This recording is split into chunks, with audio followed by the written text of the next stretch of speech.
欢迎来到频道 Daily Star News， 订阅频道，不要错过当天最热门的新闻。我们今天的时事通讯涵盖以下内容：程毅被导演羞得满脸通红，直接亲自示范，琉璃尺度这么大合适吗？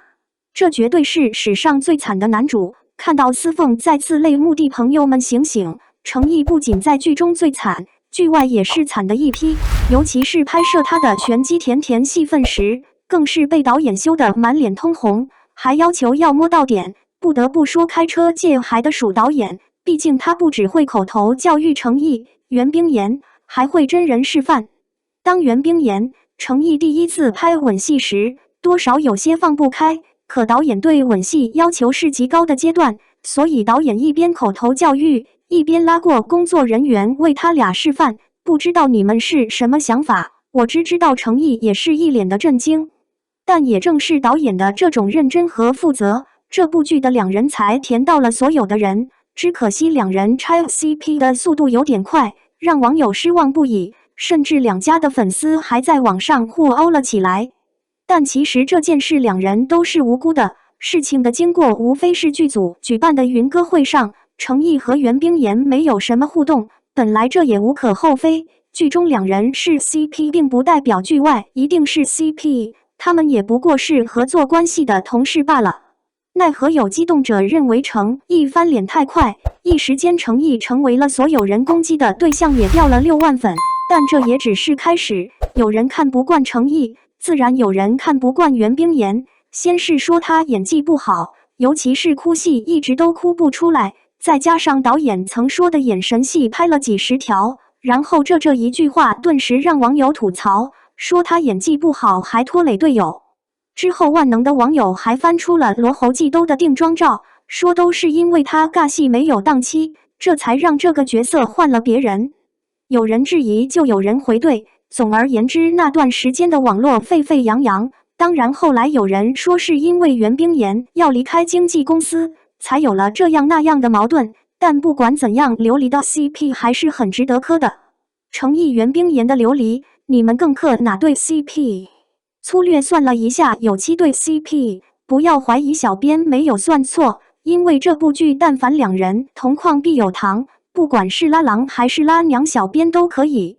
首先男女主必须拥有姓名，尤其女主玄机和以往的女主都不同，遇到问题从不哭哭啼啼，因为她天生没有六感，没有味觉，也感受不到伤心。男主司凤虽然打架很厉害，可一遇到玄机就失去了控制，玄机一和他近距离的接触，他一激动就容易结巴。男主司凤很少接触异性，女主玄机虽然不懂感情，可她会撩啊，时不时的身体接触外加的语言刺激，司凤很快就现出了自己的少男心，毕竟谁能抵抗得住浴盆里的异性呢？还有同床共枕式的拥抱，就问你们顶不顶得住？讲完了男主女主，男二浩辰必须拥有姓名。俗话说男主是女主的，男二是大家的。浩辰在这部剧简直就是别人家的孩子，修为高，性格好，对女主更好。玄机能够被师傅收入门下，都是他在背后默默的奉献。虽然在练功时对玄机极为严苛，可不练功时对他简直宠溺到了极点。为了逗他开心，他直接变出法器送给他。当他发现玄机作弊时，第一时间不是批评，而是弹脑瓜崩子。这样的师兄请给我来一打。但编剧向来是公平的，女主有备胎，男主怎么能没有呢？每次司凤说他动了感情，他师傅都是满脸的生气，对他都是吹胡子瞪眼，像极了曾经的皇阿玛。当然肯定有人说小编你这都是硬磕，那有什么关系呢？我们磕 CP 磕的不是人，而是氛围啊。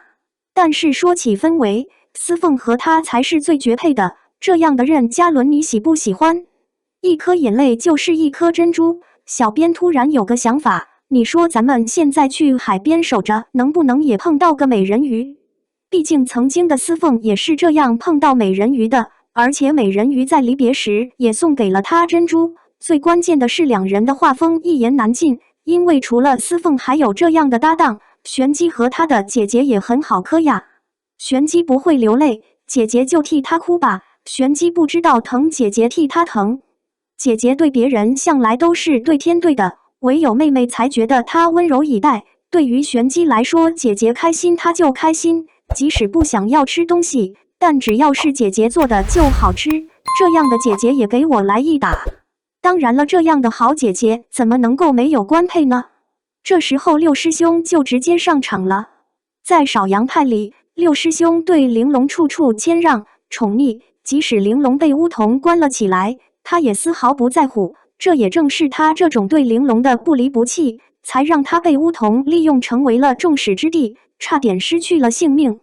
平心而论，这两人的感情遭遇不比出狱夫妇少。可能有人说巫童和玲珑也很好啊，但是小编觉得反派不配拥有爱情。但抛开正义和邪恶的角度，玲珑附身在花妖的那段时间里，两人还是很甜蜜的。毕竟情侣间就该打打闹闹，只可惜巫童的爱太过自私偏执。